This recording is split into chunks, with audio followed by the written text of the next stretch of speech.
मित्रों, आप सभी का आज की प्रेस वार्ता में स्वागत है।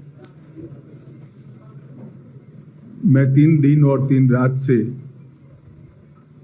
मणिपुर के अशांत इलाकों का दौरा कर रहा हूं।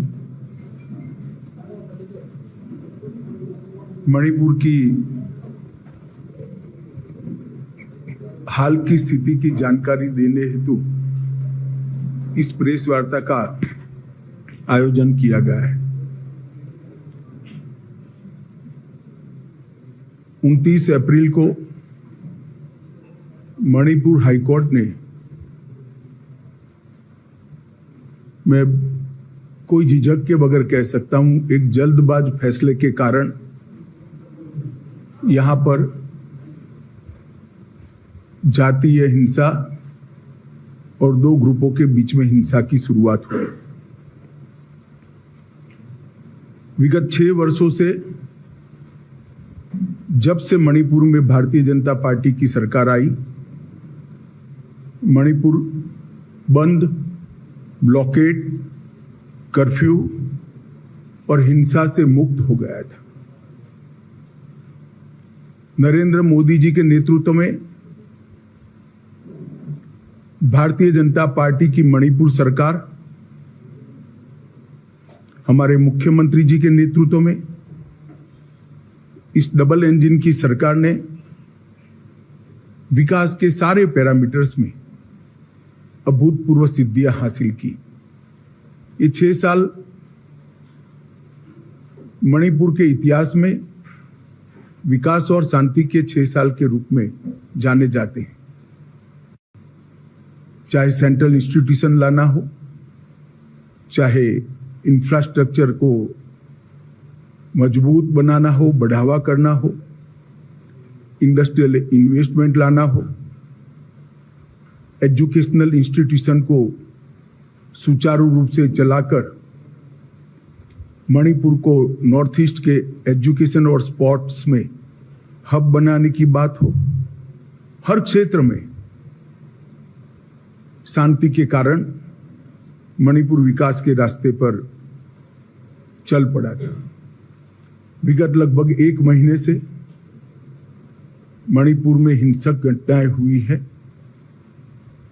सबसे पहले तो मैं जिन दुर्भाग्यपूर्ण नागरिकों की हाल की हिंसा में मृत्यु हुई है, इस सभी के परिवारों के प्रति देश के प्रधानमंत्री जी की ओर से, मेरी ओर से और भारत सरकार की ओर से इनके प्रति संवेदना व्यक्त करता हूं।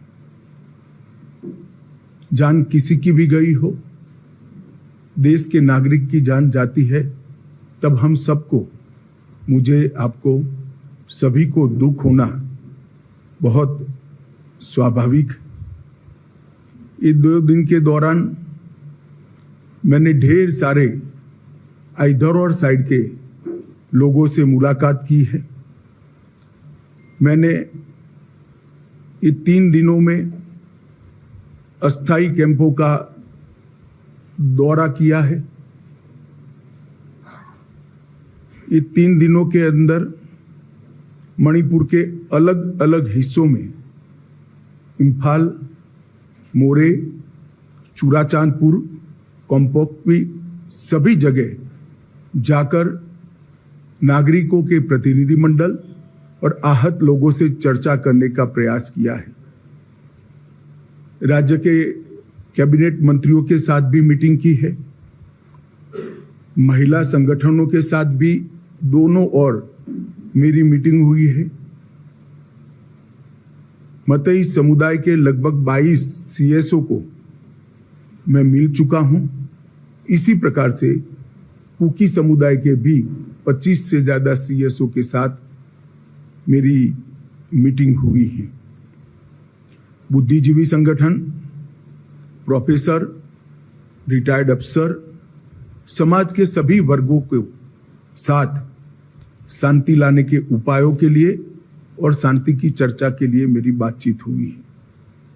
अलग अलग 11 पॉलिटिकल पार्टियों के नेताओं के साथ भी मेरी डिटेल चर्चा हुई है। ओलंपियंस और राष्ट्रीय खेलों में खेले हुए खिलाड़ियों से भी मेरी चर्चा हुई है और सभी पार्टी के चुने हुए प्रतिनिधियों से भी मेरी चर्चा हुई है। 2 राहत कैंपों में मैं गया, दोनों राहत कैंप में स्थिति का जायजा भी लिया है और अलग अलग स्तर के भारत सरकार और मणिपुर सरकार के अधिकारियों की, सिविल अधिकारियों की और सुरक्षा बलों की मीटिंग भी मैंने की है। हमने ढेर सारे फैसले भी किए हैं जो आज मैं बताना चाहूंगा। भारत सरकार विगत 1 महीने से चलती हुई हिंसा होने के कारण और हिंसा में किसकी जिम्मेदारी है, इस सभी की जांच के लिए हाई कोर्ट के चीफ जस्टिस स्तर के रिटायर्ड न्यायाधीश का न्यायिक आयोग गठित कर जांच करेगा और ये जांच भारत सरकार की ओर से कराई जाएगी। भारत सरकार मणिपुर के गवर्नर साहिबा की अध्यक्षता में एक शांति समिति का गठन करेगी जिसमें सभी का समावेश होगा।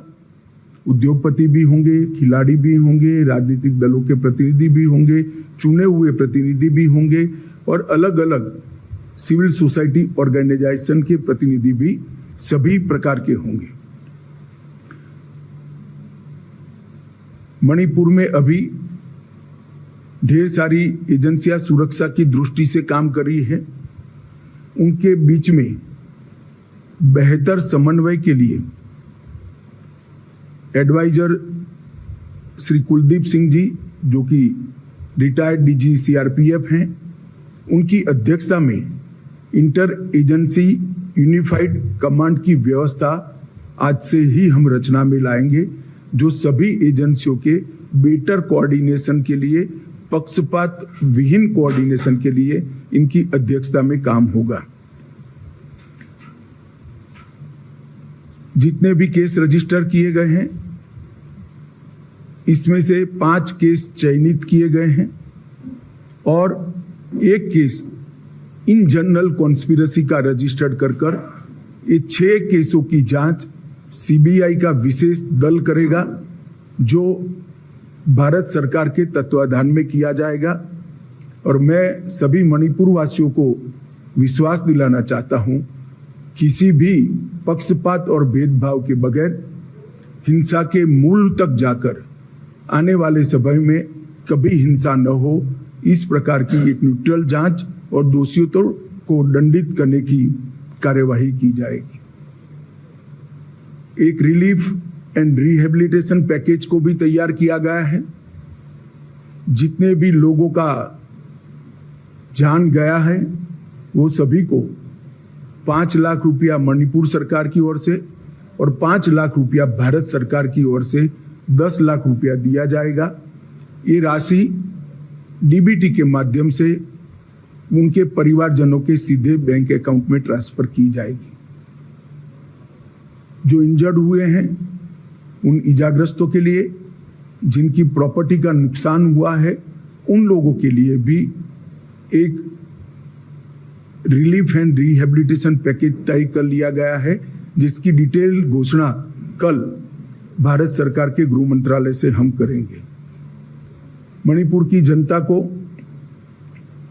चीज वस्तुओं की कमी न हो, इसके लिए 30,000 मैट्रिक टन नियत कोटा से एक्स्ट्रा चावल भारत सरकार ने यहां पर भेजा है। वो चावल 15,000 मैट्रिक टन के 2 महीने तक 15,000 मैट्रिक टन भेजा जाएगा। गैस, पेट्रोल और सब्जियों की भी आपूर्ति की व्यवस्था कर दी गई है। सारी चीजें ऑन वे हैं और उनके वितरण के लिए सस्ता अनाज की जो दुकान है, इसके अलावे एक अलग से कैंप खोला जाएगा जहां उनके इलेक्ट्रॉनिक राशन कार्ड से भी अनाज मिलेगा और जिनको परचेस कर चाहिए उसको भी मिलेगा। वहां से सब्जियां भी बांटी जाएगी, दवाइयां भी बेची जाएगी और पेट्रोल पंप कुछ चयनित कर दिए गए हैं, लगभग 15 पेट्रोल पंप जो दिन रात खुले रहेंगे, जिससे पेट्रोल की किल्लत यहाँ पर हो न सके। आवाजाही में आप सभी जानते हैं थोड़ी दिक्कत है, इसलिए खोनसेंग रेलवे स्टेशन अभी पूरा नहीं बना है मगर लाइन तैयार हो गई है, तो हमने टेम्पररी प्लेटफॉर्म बनाने का निर्णय किया है जो एक ही सप्ताह में बन जाएगा। तो रेल से भारत के बाकी हिस्सों से मणिपुर की आपूर्ति करने के लिए ये बहुत बड़ी सुविधा होगी। युद्ध स्तर पर ये प्लेटफॉर्म बनाने की कार्यवाही कल से ही शुरू हो गई है। मैं आशा करता हूं कि 4-5 दिन के अंदर ही हम रेल के माध्यम से यहाँ आपूर्ति शुरू कर देंगे। तो रेल जब आना शुरू होगी तो चीजों की कमी में बहुत सुधार हो जाएगा। दोनों ओर लोग शिफ्ट हो गए, इसके कारण मेडिकल डॉक्टर की भी असुविधा विशेषकर कुकी भाइयों के क्षेत्र में हुई है। भारत सरकार ने 8 टीमें जिसमें 20 डबल ग्रेजुएट डॉक्टर होंगे, वो डॉक्टरों के साथ उनकी टीमें भी होंगी। वो टीमें वहां से रवाना हो चुकी है। 3 टीम पहुंच चुकी है और 5 टीम आज शाम तक यहाँ रिपोर्ट कर देगी, जो मोरे, चूड़ाचांदपुर और कोमकोकी के एरिया में क्षेत्रों में मेडिकल सुविधाओं का काम करेगी। और बाद में इम्फाल में भी अगर ये क्राइसिस होती है तो असम सरकार के डॉक्टर लाने की भी हमने व्यवस्था की है। कॉम्पिटिटिव एग्जाम और शिक्षा में मणिपुर के विद्यार्थियों को कोई व्यवधान न हो, इसलिए भारत सरकार के शिक्षा विभाग के उच्च अधिकारी आज यहाँ पहुंच चुके हैं। उनका और मणिपुर के शिक्षा विभाग के अधिकारियों का मीटिंग होने के बाद एक कॉन्क्रीट प्लान, जिससे कि बच्चों की पढ़ाई लिखाई बाधित न हो, उसको हम बनाएंगे, जिसमें ऑनलाइन एजुकेशन, ऑनलाइन एग्जामिनेशन और डिस्टेंस टीचिंग की भी व्यवस्था की जाएगी। ये सारी व्यवस्था को हम 2 दिन के अंदर एक फाइनल स्वरूप दे देंगे, जिससे बच्चों की शिक्षा में और एग्जामिनेशन में किसी भी प्रकार का व्यवधान न हो। कोर्ट में मणिपुर के कुछ हिस्सों से आने में तकलीफ है, हम हाई कोर्ट के साथ चर्चा कर रहे हैं। 3 जगह पे वर्चुअल माध्यम से अपीयर हो सके इस प्रकार की व्यवस्था की है, करने जा रहे हैं हम। चूड़ाचांदपुर, मोरे और कोमकोकी में, जहां से मणिपुर हाई कोर्ट में सीधी अपनी बहस भी कर सकेंगे और हाई कोर्ट लिबरल तरीके से उनको जब तक स्थिति नॉर्मल नहीं हो जाती डेट भी दे पाएगी। इससे काम करने में काफी सरलता होगी। आवाजाही की सरलता से के लिए ये तीनों क्षेत्रों से एक अस्थायी हेलीकॉप्टर यातायात की व्यवस्था भी हम करने जा रहे हैं, जो सिर्फ 2000 रुपया पर पर्सन के रेट से इन लोगों को एयरपोर्ट तक छोड़ देगा और इंटरनल ट्रांसपोर्टेशन की भी व्यवस्था हेलीकॉप्टर के माध्यम से हम करेंगे। भारत सरकार और मणिपुर सरकार ने हेलीकॉप्टर सेवा का बाकी खर्चा भारत सरकार और मणिपुर सरकार उठाएगी, जैसे सुदूर क्षेत्रों में आवागमन में किसी भी प्रकार की कोई दिक्कत न हो। ये सभी प्रकार की व्यवस्था सुचारू रूप से चले, इसलिए एक जॉइंट सेक्रेटरी स्तर के गृह विभाग के अधिकारी मणिपुर में उपस्थित रहेंगे और 5 डायरेक्टर स्तर के अधिकारी भारत सरकार के अलग अलग मंत्रालय के यहाँ पर उपस्थित रहेंगे। परमानेंट सॉल्यूशन के लिए हमने म्यांमार और मणिपुर की बॉर्डर पर पहले ही ट्रायल बेस पर 10 किलोमीटर बाड़ लगाने का, फेंसिंग करने का काम हमने पूरा कर लिया है और 80 किलोमीटर के काम को हमने टेंडरिंग कर चुके हैं और बाकी की बॉर्डर की हम सर्वे भी चालू कर रहे हैं। और पड़ोस के देश से आने वाले लोगों की बायोमेट्रिक्स और आई इंप्रेशन लेने का भी काम चालू है, जिससे आने वाले दिनों में उकसावे से यहाँ पर हिंसा न हो। मेरी सभी मणिपुर वासियों के से अपील है कि आप कृपया अफवाहों पे ध्यान न दें। अफवाहों के निरसन के लिए यहाँ पर कुछ टोल फ्री नंबर बनाए गए हैं। इधर और साइड से शांति बनाए रखें। मणिपुर में शांति के कारण विकास का एक नया युग 6 साल से चल रहा था। कोर्ट के एक फैसले के कारण, थोड़ी मिसअंडरस्टैंडिंग के कारण ये मनमुटाव हुआ है। मुझे भरोसा है कि मणिपुर की जनता आपसी सद्भाव के साथ चर्चा कर जल्दी इसका निपटारा लाएगी। जहां तक केंद्र सरकार का सवाल है, मैं एक स्थिति स्पष्ट कर देना चाहता हूं। मैं सू ग्रुप वालों को भी एक कठोर संदेश देना चाहता हूं कि सू एग्रीमेंट का किसी भी प्रकार का वायोलेशन, किसी भी प्रकार का विचलन बहुत सख्ती से साथ लिया जाएगा और वो समझौते के भंग के रूप में लिया जाएगा। तो कृपया समझौते की सभी शर्तों का कठोरता से आप पालन करिए। आज से हम इसको बहुत स्ट्रिक्टली मॉनिटर करेंगे और जिन लोगों के पास हथियार हैं उनसे भी मैं अपील करना चाहता हूं कि अपने अपने हथियार पुलिस के सामने सरेंडर कर दें।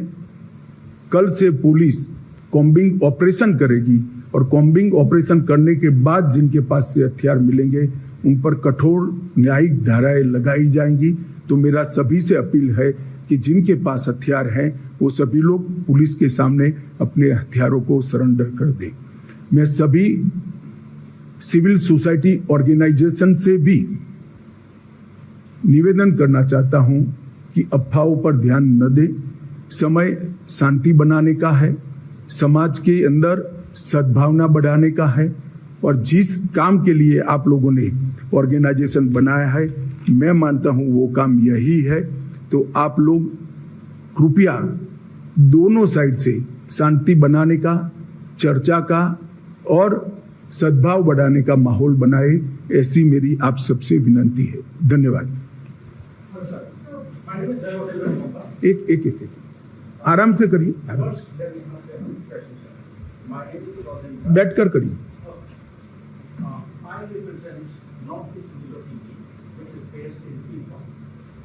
Now my question is, apart from the militants under the suspension of operation, we have received reports that large number of cartels of people.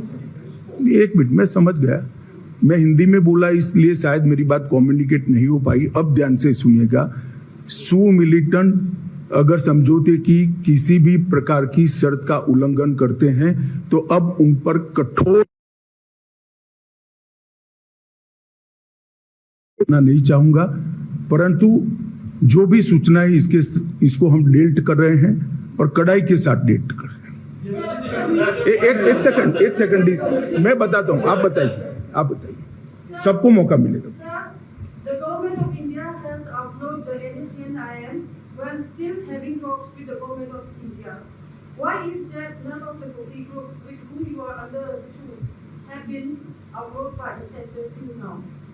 देखिए, हमारी बातचीत सभी से चल रही है। नॉर्थ ईस्ट में अब तक 15 अलग अलग हथियारी ग्रुपों से हमारा समझौता हो चुका है। 8000 से ज्यादा लोग सरेंडर हो चुके हैं।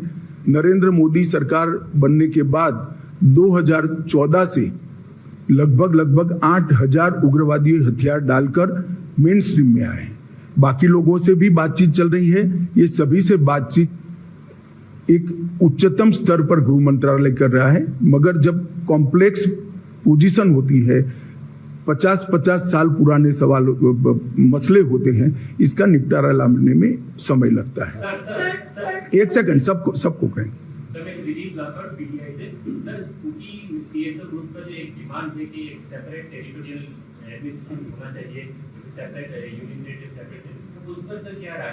देखिए, भारत सरकार ने मणिपुर की एकता और अखंडता के बारे में कई बार अपना स्टैंड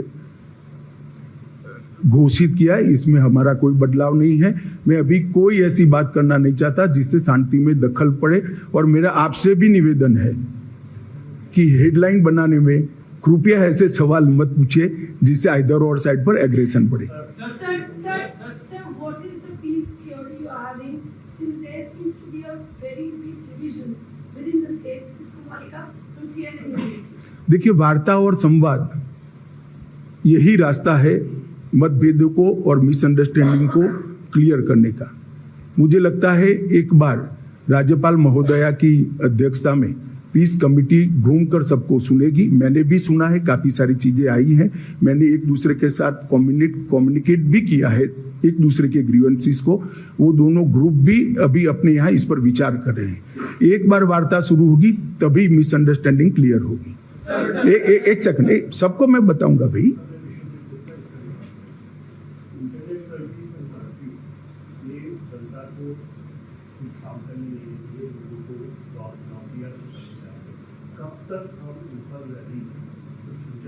शांति होते ही तुरंत कर देंगे। How many rookie villagers came up here and how are you going to monitor them? देखिए, ये एग्जामिनेशन नहीं है, सिक्योरिटी रिलेटेड चीजों का इस प्रकार से जवाब नहीं दिया जाता है। आप भी जरा सोचिएगा कि सवाल कैसे पूछने चाहिए। धन्यवाद। सर, एक सवाल है, जब आप शुरुआत में बताया कि यहाँ में कोर्ट की एक राय से ये दुर्घटना हो गई है, ये बिल्कुल गलत बात है, क्योंकि चलो ये आपकी राय है। मैंने मेरी राय बता, सुनिए ना, यहाँ बहस नहीं हो सकती। मैंने मेरी राय बता दी, आप आपकी राय जनता को बताइए। धन्यवाद। सर मैं सर आपने कि 3 दिन से आप लगातार एक के बाद एक बैठक कर रहे हैं यहाँ पर, क्या आपको एश्योरेंस दिया गया है दोनों कम्युनिकेटर? जी, मुझे दोनों कम्युनिटी के सीएसओ के माध्यम से विश्वास दिलाया गया है कि जो मिसअंडरस्टैंडिंग है इसको हम जल्दी ही निपटारा करेंगे, और दोनों कम्युनिटी ने अपनी अपनी जनता के साथ बातचीत करना भी शुरू कर दिया। इसकी ग्राउंड रिपोर्ट भी मिलती है। मैं बहुत ऑप्टिमिस्टिक हूं कि जैसे ही राज्यपाल महोदय की अध्यक्षता में एक कमेटी घूमकर सबसे चर्चा करना शुरू होंगी, समाधान निकल आएगा। एक सेकंड। सर आप जहाँ गए हैं आपको वेलकम भी किया गया है हर जगह पे, लेकिन स्टेट गवर्नमेंट के प्रति एक डिस्ट्रस्ट है। इसको लेकर के आपने जो राज्य की सरकार है उनको कोई सुझाव दिए हैं, कोई एडवाइस दिए हैं कि इस डिस्ट्रस्ट को कैसे दूर करें? देखिए, मैंने काफी सारी चर्चा करी है, स्थिति से अवगत भी कराया है, सुझाव भी दिए हैं, मगर वो आपके लिए नहीं है, राज्य सरकार के लिए। जिस तरीके से लगातार केंद्र सरकार पूरे नॉर्थ ईस्ट को भारत से जोड़ने की कोशिश करती है इंफ्रास्ट्रक्चर के माध्यम से और भी कनेक्टिविटी के माध्यम से, इस वॉयलेंस के बाद क्या आपको लगता है कि मणिपुर जो आसपास के अन्य राज्य हैं उनसे भी कट हुआ है और उसको जोड़ने के क्या प्रयास? ये टेम्पररी फेज है। यहाँ स्थिति सामान्य बहाल होने के साथ ही मणिपुर पहले की तरह विकास के रास्ते पर चला जाएगा, मुझे पूरा विश्वास है। मैडम, आपने एक बार पूछ लिया ना।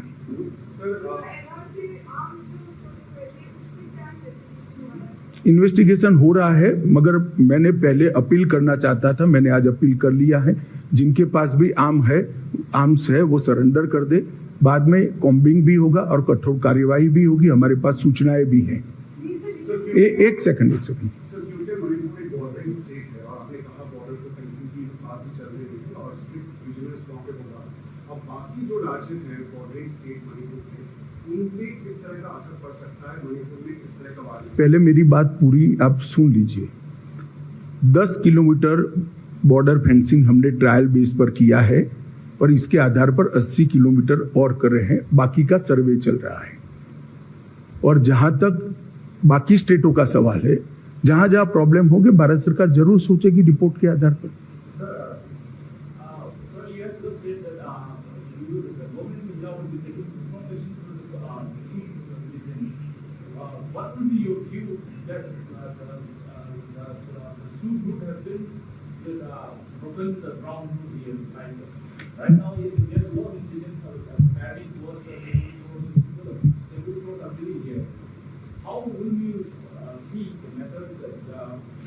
देखिए, मैं समझ गया।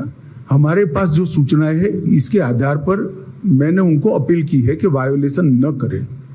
वायोलेशन करते हैं तभी कदम उठाने की बात है, और वायोलेशन करेंगे तो कदम उठाना चाहिए, इसमें आप भी सहमत हैं। मैंने यही कहा है कि वायोलेशन न करें। सीरियस जनरल अमित चौहान का बयान आया है कि इस बार की जो भी ऑपरेशन रहेगा वो काउंटर इंसर्जेंसी से कोई नहीं, तो राज्य सरकार और सेना के बीच में कोई ना जी, मैंने पहले ही कहा है नस्ली हिंसा है।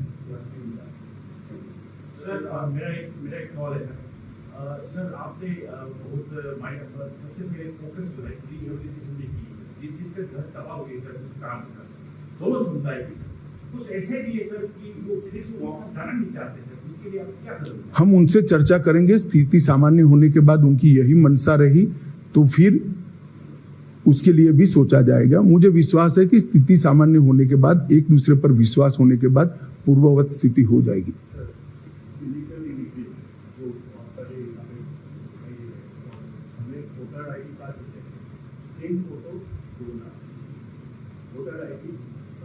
मैंने इसीलिए कहा कि सबके थंब इम्प्रेशन और आई इम्प्रेशन लेने की शुरुआत ऑलरेडी कर चुकी है भारत सरकार, सिर्फ मणिपुर नहीं सभी राज्यों में। Sir, suspension of operation is applied here in Manipur, whereas when there are many nationalites, when there are gangsters in other parts of India, there is no such program as suspension of operation here to suppress the militant or terrorists. Why is there not? बैठिए, ऐसा है कि suspension of operation की कुछ conditions हैं, तो इसको मानना चाहिए, तभी तो सस्पेंशन ऑफ ऑपरेशन रहता है। अगर कंडीशन टूटती है तो दोनों ओर से टूटेगी। फिर मैं आपसे बहस नहीं कर सकता, मैंने मेरा जवाब दे दिया।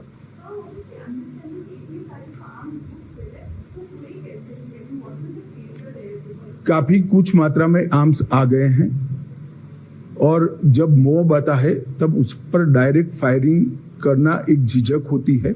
अब स्थिति सामान्य हुई है और मुझे विश्वास है कि आज मेरे कहने के बाद काफी मात्रा में और भी आ जाएंगे।